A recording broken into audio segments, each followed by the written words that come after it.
Is this the greatest entrance to a talk show ever?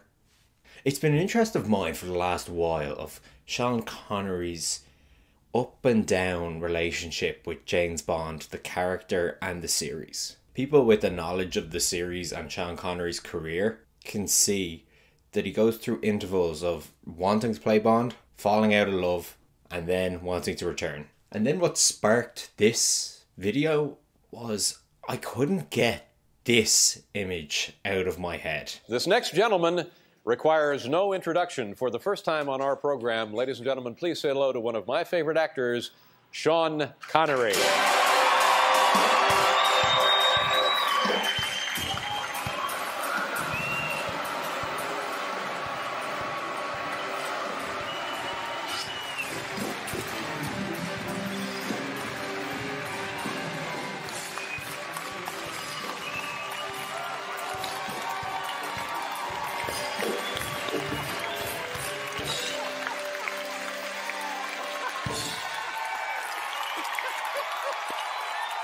This clip is from the 1993 David Letterman Show.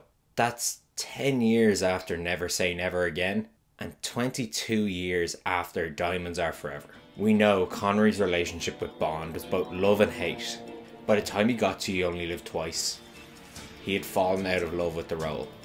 The way the press started to invade his life, contract negotiations with Eon. So after You Only Live Twice he was done. Well, until Diamonds Are Forever.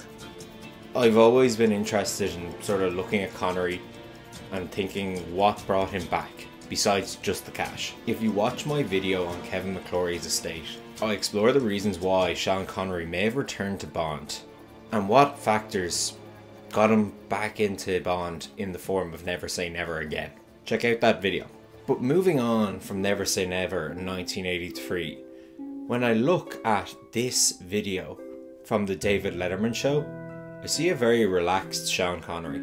He seems a lot more comfortable utilising his Bond image, and there had always been an ebb and flow of him wanting to utilise that or be seen as someone else, his own actor with different roles, not just James Bond.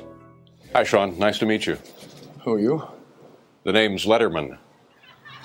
Dave Letterman. You are a complete idiot.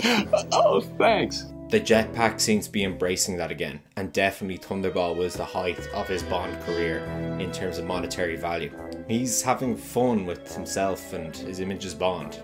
Now, 31 years later, he doesn't look the same as himself, like he did in Dr. No, or even peak Connery, which was around Goldfinger. But God, he still has the swagger and all the confidence, if not, maybe more. And looking at the date when this interview took place, it made me think of my San Francisco video when I went to Alcatraz, The Rock. And I spoke in that video about how Connery was very much channeling an old James Bond, and how it's a fan theory that Connery's in fact playing an older James Bond in that movie. Check out the 1996 film The Rock, it's really great. And looking at the film and that performance by Connery, I think it's one of his last great performances. The tree of liberty must be refreshed from time to time with the blood of patriots and tyrants. Thomas Jefferson. Patriotism is the virtue of the vicious, according to Oscar Wilde.